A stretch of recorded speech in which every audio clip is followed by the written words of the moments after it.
Hi, this is Jake, and this is Politics by Jake. Let's talk about something that we haven't talked about very much at all in this situation, and that's Iran's viewpoint. It's helpful to know your enemy and to know and understand how it is that they think. And for Iran, an incorrigible regime, in my opinion, this is a test of survival. Now, there are countries like the United Arab Emirates and Qatar and so forth who thought they could get along with Iran. They thought that they could have detente and a peaceful coexistence with Iran. And it turns out that you can't. You can't. And I would say that, and this is all kind of prefatory to what I'm going to talk about, which is to talk about this from Iran's point of view. But I want to state this categorically and clearly. The idea of dialogue in general is absolutely the principle. It's absolutely you want to do. I wish I could remember the person who said it. But first someone important in history said, always be negotiating. Always be negotiating with your friends, and especially always be negotiating with your enemies.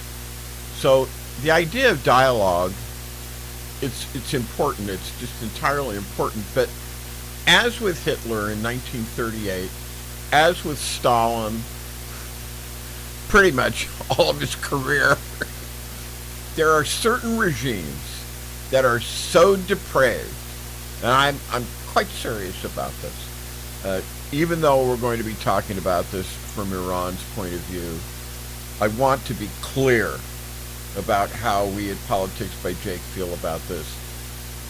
There are certain regimes that are so depraved, so permeated by radical evil, that the idea of negotiating and then deluding yourself that you've come away with a treaty or an agreement, a modus vivendi, or any of the thing of the sort is just refuted by history, as much as we might desire it. And it seems to me that that would have to be the rational goal, but in order to be the rational goal, in order to be able to negotiate and come up with agreements with a new government, it would be Iranian, but not this crazed ideology, this apocalyptic outlook of these mullahs and these ayatollahs. And that's what, in my opinion, you've got to do. You have to go beyond it by essentially causing a cessation of resistance, which is the idea of war, as opposed to Pete Hegseth, the erstwhile Secretary of Defense, who calls himself the Secretary of War, who says that the job of the United States military is to kill people and break things. It's not. It's the cessation of resistance. A cessation of resistance up and down the line. Okay, that said, from Iran's crazed point of view, and it is, the mullahs and the ayatollahs definitely have a fanatical point of view, fueled by religion, fueled by a desire to not only restore the caliphate, but fueled by a desire to defeat the Sunni Muslims, who are 90% of Muslimism, 90% of Islam. The Shias, which are represented by the Iranians, constitute a mere 10%. So they're fanatic, and they've been at it for about 47 years. And from Tehran's lens, and I stand by what I've said, from Tehran's lens, this isn't a war. It's an attempt to break the regime, to decapitate leadership, and to end Iran as a regional power. And that's not rhetoric, that's exactly how they interpret it, and they've been interpreting it pretty much that way forever, especially after the leadership strikes and regime targeting signals, Council on Foreign Relations. So everything flows from one core objection: survive first, win later, bleed the attacker in the in-between. And again, looking at this from Iran's point of view, Iran does not need to defeat the United States. It needs to outlast, it needs to raise the cost, and it needs to expand the battlefield. And of course, it really has been doing this for some time. The cards Iran actually holds, the Strait of Hormuz, which has been called the throat of the world, this is Iran's ace. 20% about of global oil flows through it. Iran has already mined it, disrupted shipping, selectively allowed passage. This is not just military leverage. This is global economic blackmail. Iran's logic is this: if we suffer, the world economy suffers with us. And that changes the game from regional war to global pressure. Asymmetric naval warfare, which you could call a death by 1,000 cuts. Iran's conventional navy has largely been degraded. It doesn't matter. What still exists: fast attack boats, mines, drones, swarm tactics. These have already shut down major shipping lanes. They've evaded U.S. dominance. This is classic Iranian doctrine. Don't fight the fleet, turn the sea into a minefield. Third, those were the first, by the way. Third, missile and drone saturation. Iran doesn't need precision dominance. Again, this is all from their point of view. I am not for these guys, and I basically have stated how I feel about this, but this is from their point of view. Iran doesn't need precision dominance. It uses volume dispersion, underground launch systems. We've seen hundreds of missiles, thousands of drones in prior conflicts. And the goal is simple: overwhelm defenses, force constant readiness, drain resources. Number 4, the proxy network. This is Iran's shadow empire. This is Iran's most understood weapon. Not just allies, force multipliers. You have what I call the 4-H Club. You have Hezbollah in Lebanon, and you have the militias in Iraq, which also fall under the category of Hezbollah. You have the Houthis in Yemen. These allow Iran to strike without attribution. Multiple fronts, stretch United States and allies thin. This is what analysts call horizontal escalation. So the translation of this is: if you hit Tehran, we light up the entire region. And number 5, you have nuclear latency. Not a bomb, something more subtle. Iran doesn't need to detonate anything. What it has highly enriched uranium stockpiles. It has near breakout capability that creates the strategic ambiguity. It creates the message that they can give: push us too far, and the rules change overnight. That's leverage without use. Number 6, they have economic resilience under pressure. Iran has lived under sanctions for decades.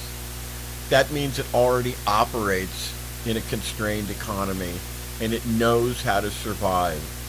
Global markets panic at disruption. Oil shocks ripple instantly. So paradoxically, Iran can absorb pain better than the global system can. So Iran's strategy, in one sentence: expand the battlefield faster than the United States can control it. Not vertically, as in total war, but horizontally, everywhere at once. The impact on surrounding countries, and this is where the map bends. You know, the Gulf states, They're trapped between fire and fuel. Countries like Saudi Arabia, United Arab Emirates, they depend on oil exports. They sit right next to Iran geographically. Iran's leverage over them, like direct strikes on infrastructure, and this has been happening, shipping disruption, energy choke points. The results, they're rich, but they're exposed. And here's the twist. Iran doesn't need to destroy them. Just threaten, disrupt, spike insurance costs. This alone destabilizes them. You have Iraq and Syria. These are the open wounds. These are not sovereign battles anymore. They are corridors. They are launch pads. They are proxy arenas. Iran's influence here means the United States cannot isolate the conflict geographically.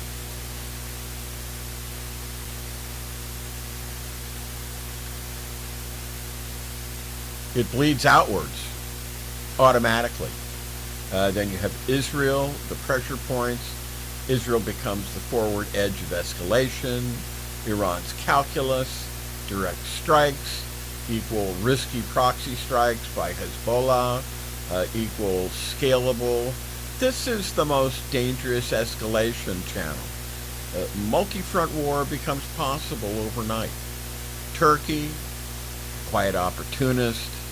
Turkey watches, calculates, waits, doesn't want chaos, but benefits from regional rebalancing. Turkey plays both sides when it can. As far as global players, this is where Iran really punches above its weight. China, silent partner. China needs energy. It needs stability for its energy, but not U.S. dominance. Iran offers discounted oil, strategic positioning. If the U.S. is tied down, China gains time. Leverage, negotiating power globally. Russia, the beneficiary. Russia doesn't need to act. It gains from higher oil prices, which is happening now. U.S. distraction, NATO dilution. The real geopolitical shift, and this is the deeper layer, this war is not just United States versus Iran. It's a test of whether a regional power can weaponize the global system itself. Iran's strategy is not to win militarily. It's to prove choke points matter more than armies. There's some reason for them to think that this is a valid point of view. Disruption beats dominance. Endurance beats force. The bottom line, Iran's weaker militarily. It's stronger strategically. It can't win a direct war, but it can destabilize oil markets. It can ignite proxy wars. It can stretch U.S. capacity. It can force global economic pain. And that gives it leverage far beyond its size. And at this point, let's take a break, and we'll be back after a commercial. This is Politics by Jake. And now here's a word from one of our sponsors, Twain Consulting. Hi, this is Jake with Twain Consulting. Let's be blunt, shall we? America is litigious. It's unstable, and it's financially weaponized. If your name is on everything you own, you're a sitting duck. At Twain Consulting, we help you vanish legally, ethically, and permanently. From land trusts to layered LLCs, we teach you how to restructure your assets so the predators can't see them and can't touch them. This isn't a loophole. It's a strategy that the wealthy have used for decades. Isn't it time you got the same protection? Call Twain Consulting at 805-380-5699 or visit us online. Protect what's yours before someone else claims it. And now let's get back to Jake and Politics by Jake.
Hi, and this is Politics by Jake, and we're back, and we're have more comments about this unfortunate situation that has been foisted upon us, which I think none of us wanted, but we've got it, so we have to deal with it, and we have to talk about it. And this isn't a war in the way you think. There's no single battlefield. There's no clear front line. There's no clean beginning or end. This is something different. It's a pressure system. It's economic pressure. It's military pressure. It's regional pressure. And it's all building at the same time. Shipping disruption, proxy conflicts, energy choke points, and each one of these things is feeding the other. And the pressure doesn't stay stable. It builds and builds and builds until something breaks. Now, here's the part that people don't want to hear. There's no turning back from this war. Maybe it was a war of choice before it started, but once it started, that ended. Because there's a point in every conflict where you cross a line and there's no going back. There's no reset. There's no clean exit. There's no pretending it didn't happen. And we are past that point now. And from here, this doesn't end because people want it to. It ends one of two ways. It ends in defeat and humiliation for the United States, or something much bigger, a complete reshaping of the region. But either way, that doesn't just stop. Now, while all of that is happening, you're being told something else. You're being told that Iran is coming out of this stronger, that they took the best shot, that they're still standing. That's the narrative. But look at the scale of what's actually been reported. Over 10,000 sorties, roughly 30,000 targets hit. Command and control center struck. Air defenses degraded. Air Force largely destroyed. Missile infrastructure heavily targeted. Overall capacity clearly diminished by as much as half. Some say more.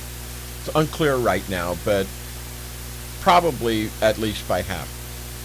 The lowest estimates I've heard are 40%, and those are actually a little bit old. So I'm saying at least 50%, and I feel I'm being conservative in saying that.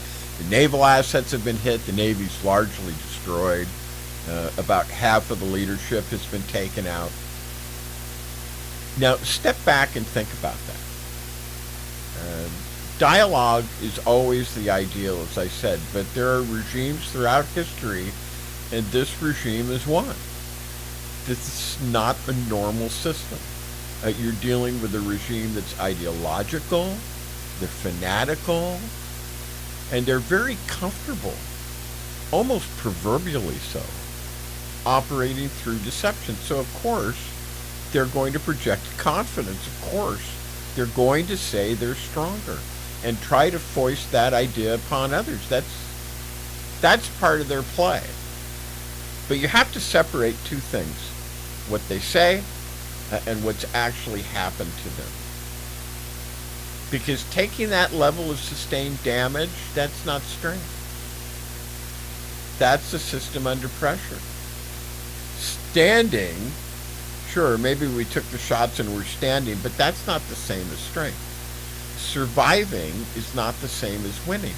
And when a system is under that kind of pressure, it doesn't stay stable forever.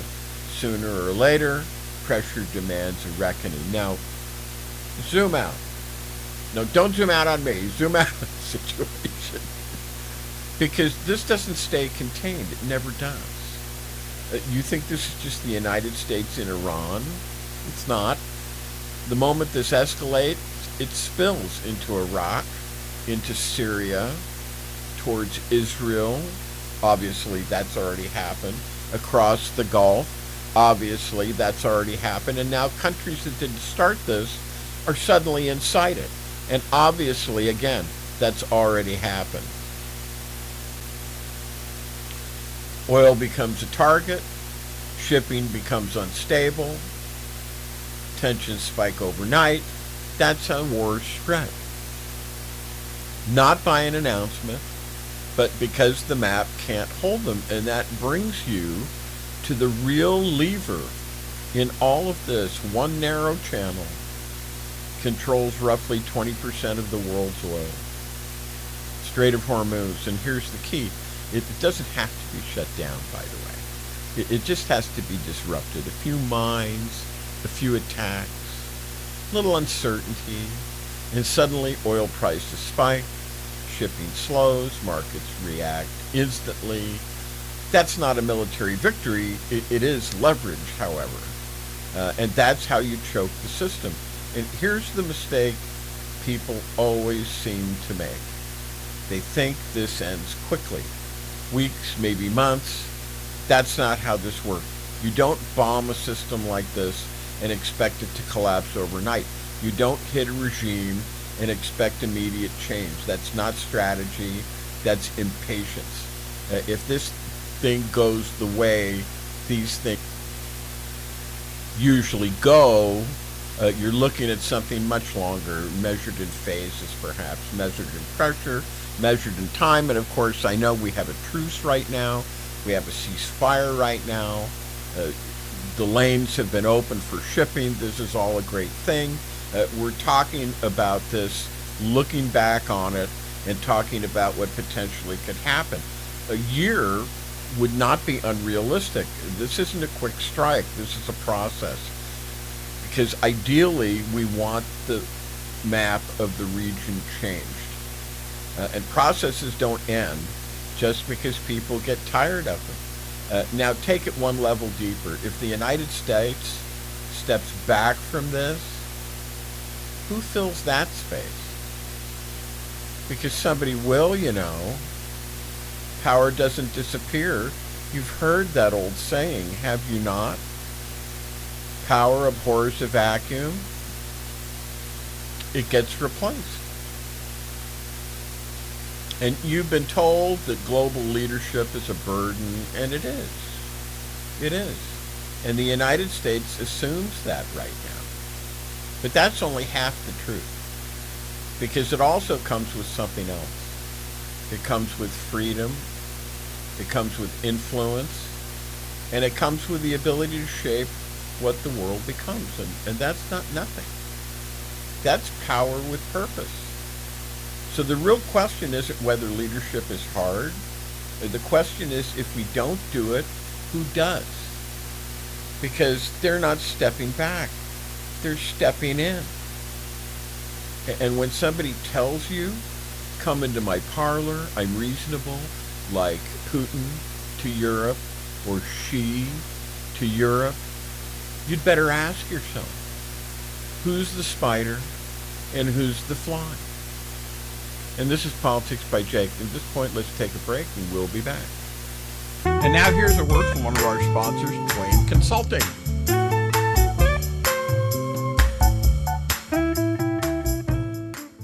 Hi, this is Jake with Twain Consulting. Imagine, if you will, having the power to disappear from the prying eyes of creditors, identity thieves, nosy strangers, all while protecting what you've worked so hard to build. That's what virtual invisibility offers. It's not magic. It's smart legal and business strategy to shield your assets and privacy so you can live free, confident, and in control. Most people think that asset protection is only for the ultra-wealthy, but it's for anyone who wants peace of mind and financial security, including you.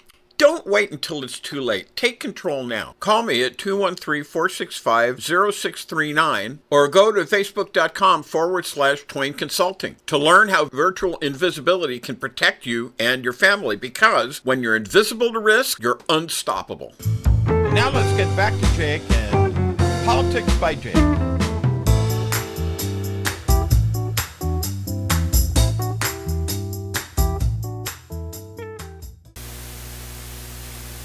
All right, and this is Politics by Jake. We're back. You know, the Middle East isn't just oil. It's a major air and shipping hub. I just want to make a few more comments about this, and we'll get off this. It's a major air and shipping hub. It's pharmaceuticals, it's medical supplies, it's logistics that move through those routes. And when that region destabilizes, and you're seeing it, I mean, you're seeing routes tighten, you're seeing costs rise, access gets harder. That obviously shows up in prices. It's showing up in gas. Gas has gone up at least $1 a gallon. That's not theory. That's real cost. And whenever you get predictable disruption like that, markets move, prices rise. And when prices move, someone benefits. This is something to think about. We've talked about the old Roman concept of cui bono, to who's good, cui bono, cui podest, who benefits. The question isn't whether that happens, it's who saw it coming and who is positioned for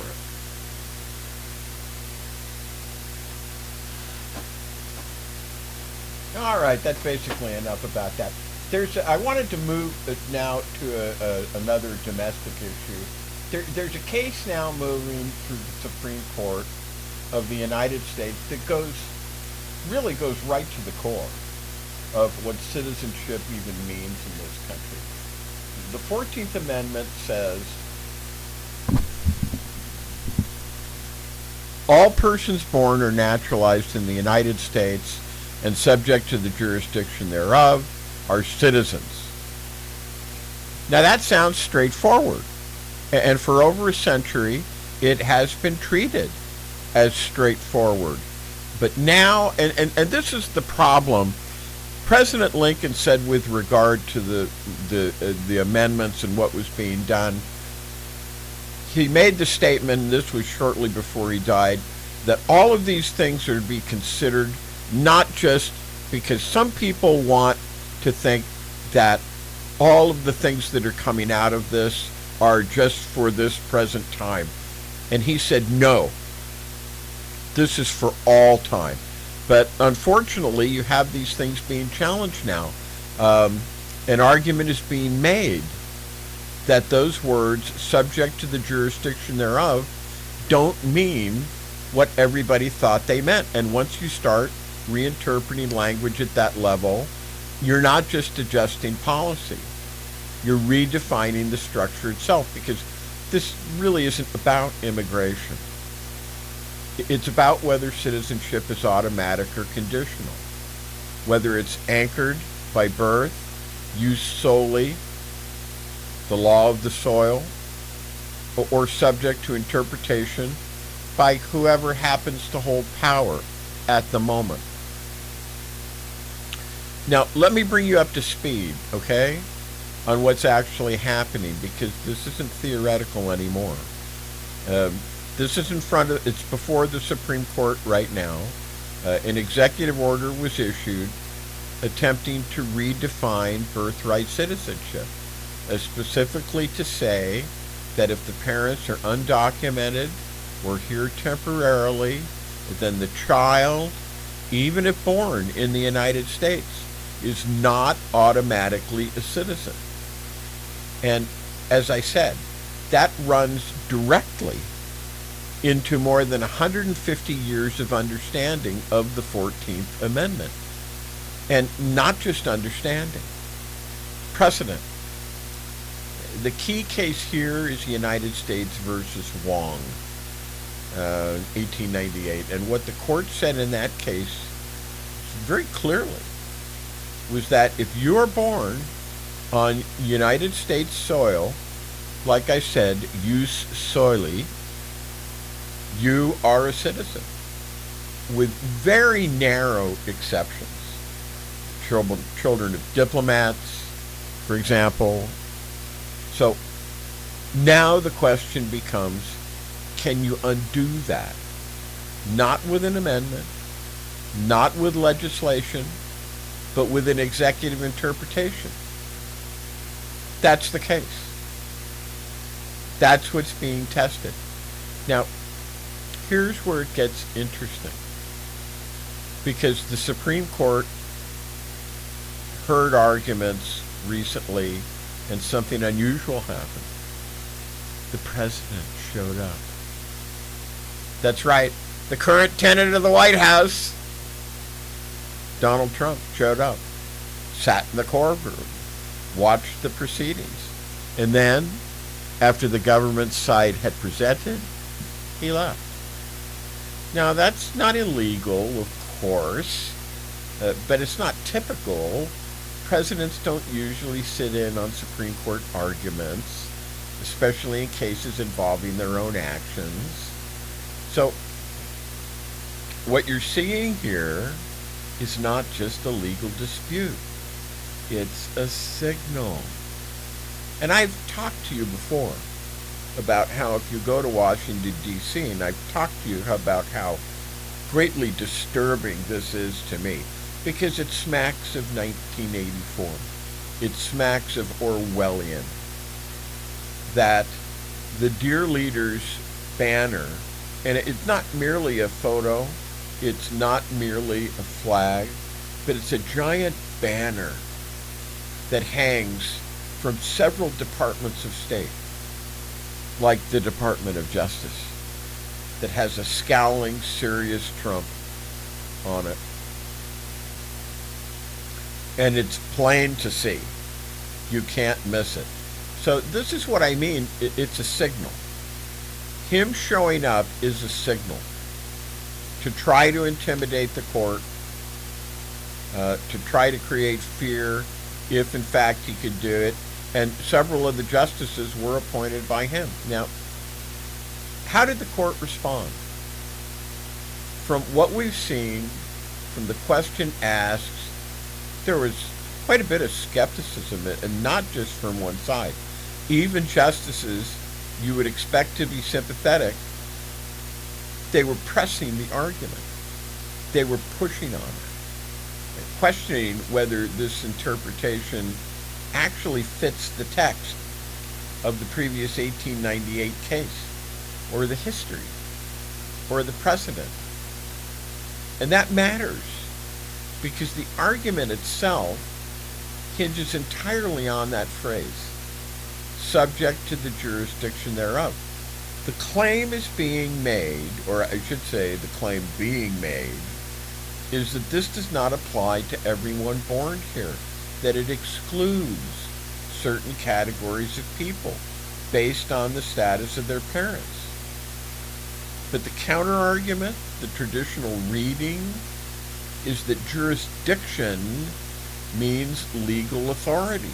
And if you are born here, you are subject to U.S. law.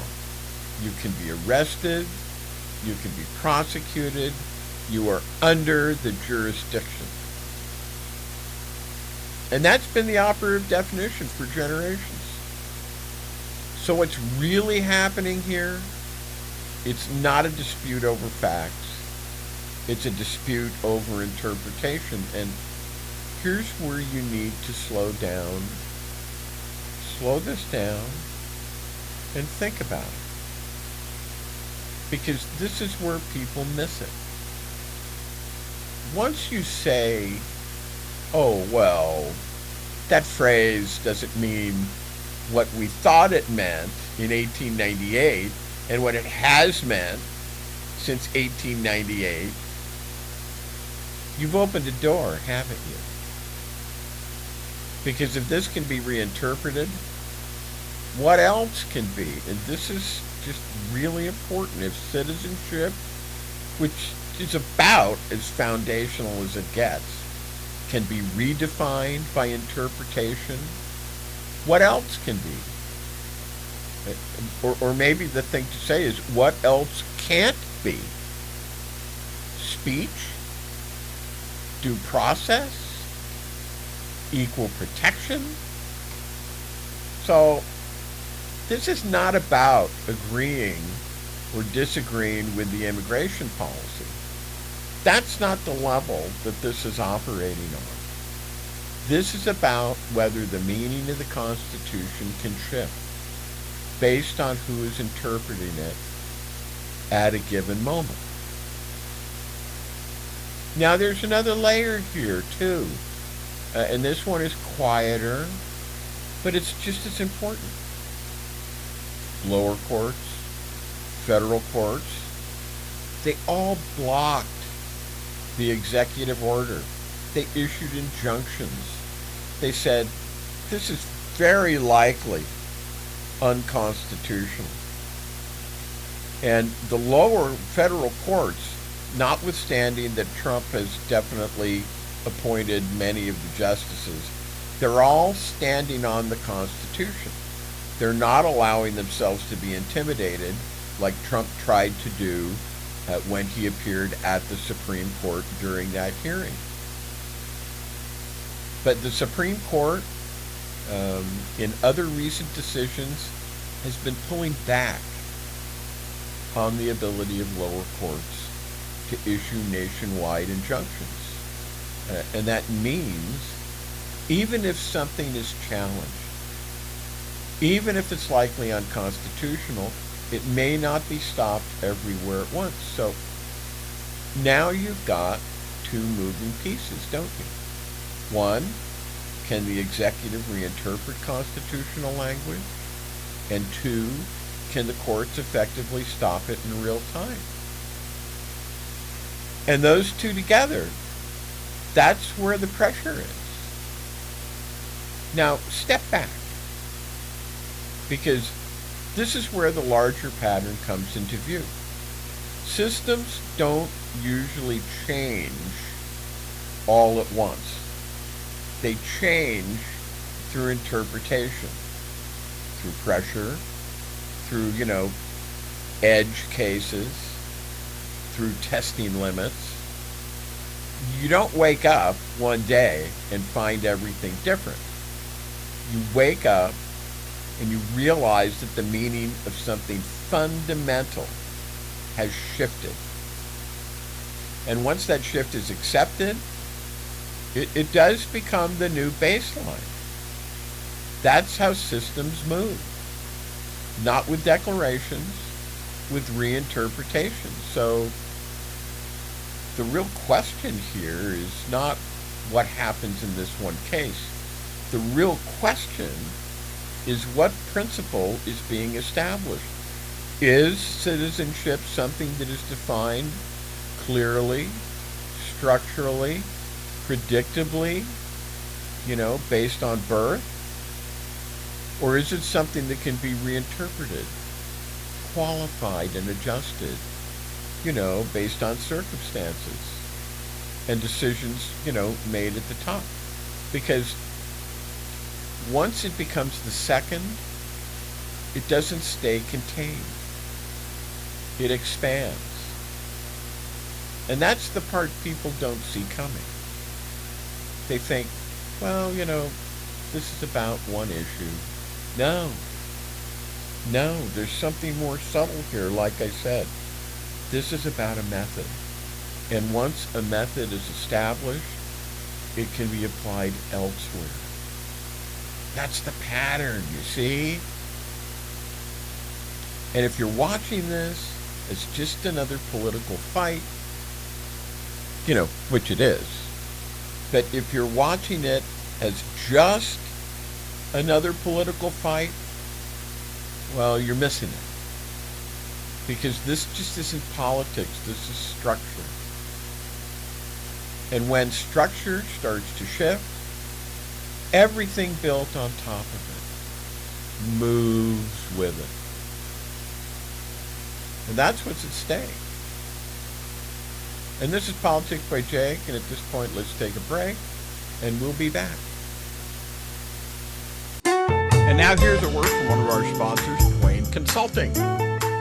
Hi, this is Jake with Twain Consulting. Let's be blunt, shall we? America is litigious. It's unstable, and it's financially weaponized. If your name is on everything you own, you're a sitting duck. At Twain Consulting, we help you vanish legally, ethically, and permanently. From land trusts to layered LLCs, we teach you how to restructure your assets so the predators can't see them and can't touch them. This isn't a loophole. It's a strategy that the wealthy have used for decades. Isn't it time you got the same protection? Call Twain Consulting at 805-380-5699 or visit us online. Protect what's yours before someone else claims it. And now let's get back to Jake and Politics by Jake.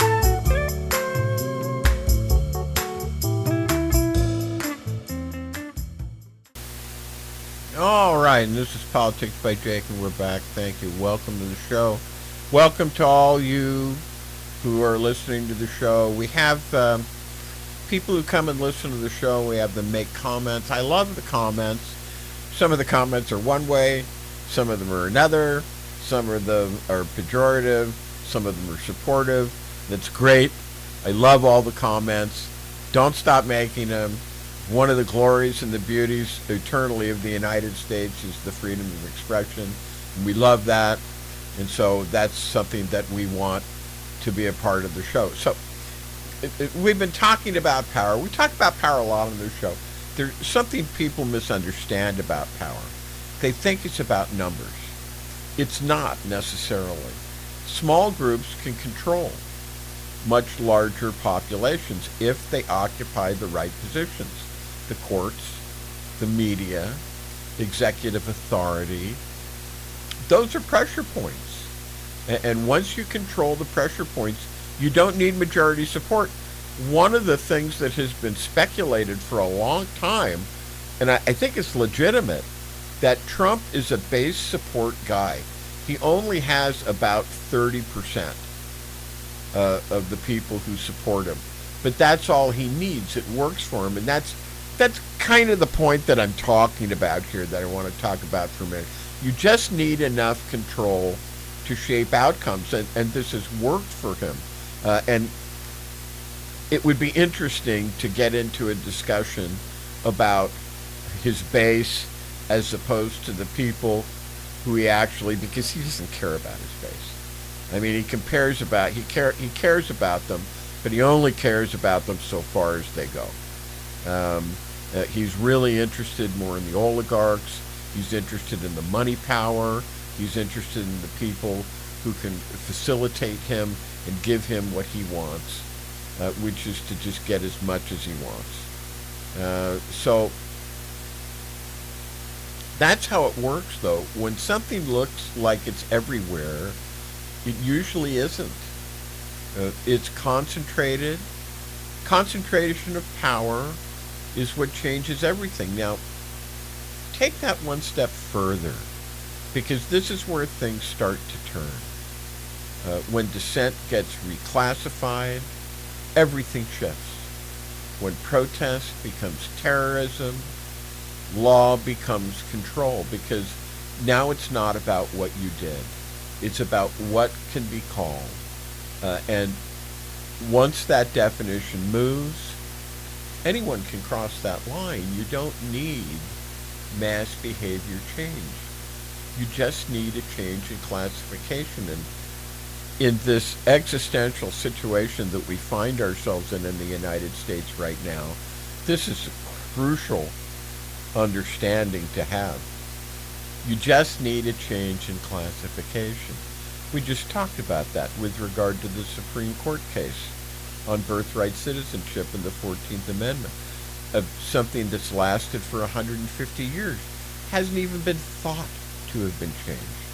And now, not only is the classification being changed, but the way the courts can treat it, the lower courts, the federal courts that have blocked Donald Trump consistently on things like this. Why? Well, because for 150 years, pretty much everyone was settled on the fact that these things are likely unconstitutional. So you could say that the 14th Amendment birthright case, it's a cover. It's a stalking horse for Trump wanting to change the classification of the lower courts and how they can do nationwide injunctions to stop him, or to stop somebody else who comes after him, because I think it's reasonable to assume that Trump isn't going to last forever, assuming that he doesn't, and he apparently has grave health problems. I was just listening to someone talking about this the other day, someone who's had medical training, and talks about the fact that the bruise on his hand, which is continually being covered, is indication that he's receiving IV treatments. And these are for serious things like diuretics to ease the pressure on his heart.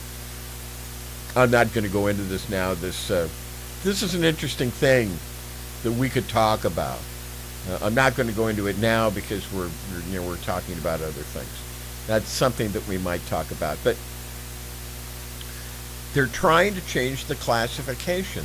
What and if the support for birthright citizenship was retained, but what if the Supreme Court came down and said, oh, but on the other topic, we think that lower courts shouldn't be able to do sweeping nationwide injunctions.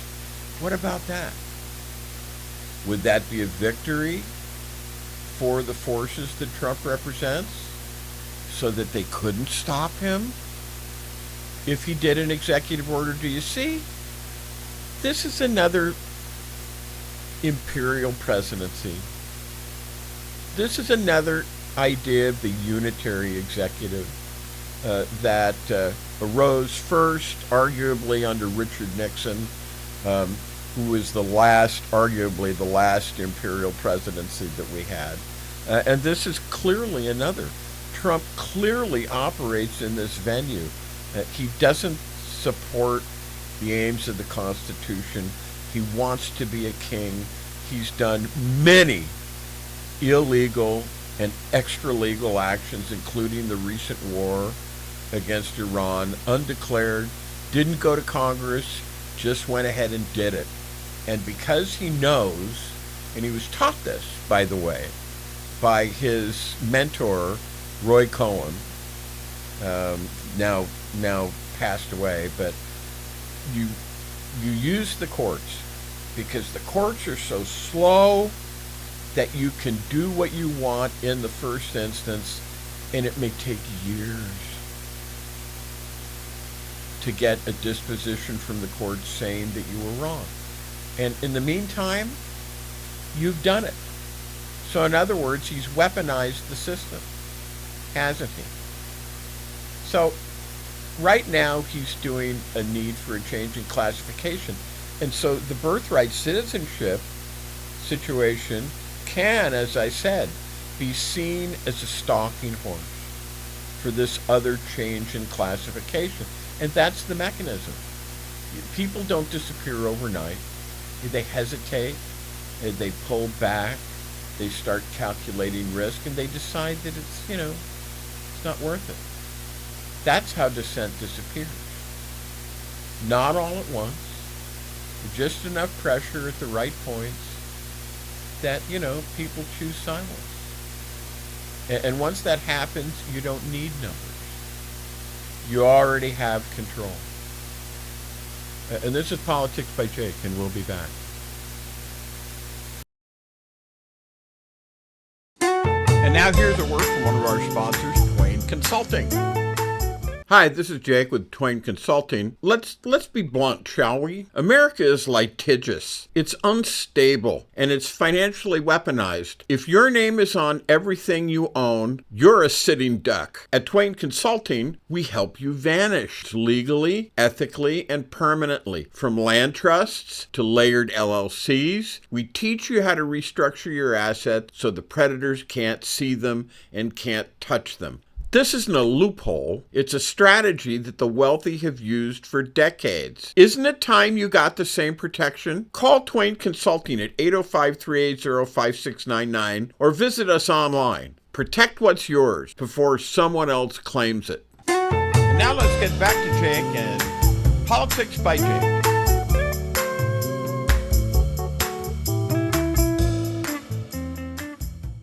Okay, this is Politics by Jake, and we're back. And we just got a couple of minutes. I wanted to talk about something. It's like, I guess I'd entitled this brief segment, 16 years and gone. Something just happened in Europe that people here are not fully processing. This is important. In Hungary, Eastern Europe, Viktor Orban, who had been in power for 16 years, he's out. And not by a narrow margin. This wasn't a squeaker. This was a decisive defeat.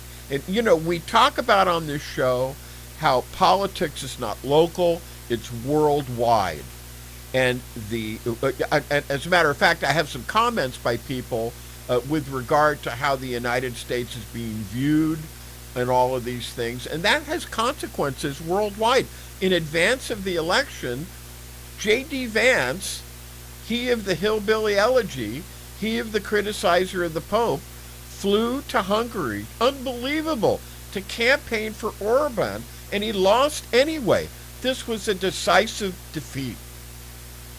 It was a political reversal strong enough to hand the opposition a supermajority in their parliament. Now understand what that means. Orban just wasn't another European leader. He built what he openly called an illiberal state. He reshaped the courts, the media, the electoral system, consolidated power, centralized authority, and for years, 16 years, the people said, this system can't be undone. But guess what? It just was. And a new leader, Peter Magyar, comes in with enough power not just to govern, but to rewrite the rules of the system itself. Now, here's the part that matters, because this isn't just about Hungary. Orban was a model, you understand. He was a reference point. Hungary actually sided with the Nazis in World War II. And so there's kind of a fascist underlayment to that country. So Orban was a model. He was a reference point. He was a proof of concept for how power could be concentrated. And what have we been talking about on the show today? Concentrated and maintained inside a nominal democracy.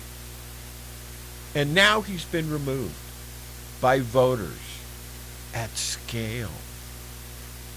Now that doesn't mean the system resets overnight. We may talk about this on tomorrow's show a little bit more, because power, but I just want to say right now, power, once embedded, doesn't disappear cleanly. Institutions don't just snap back. People don't just vanish. But it does mean something else. It means that even systems that look locked, even systems that look permanent, are not. And that cuts both ways. Because if a system can be built, it can be unbuilt. But only if the underlying structure shifts. That's the lesson. Not the personalities, not the headlines, but the structure. And this is Politics by Jay. And we'll see you for Sunday's show. Bye-bye now.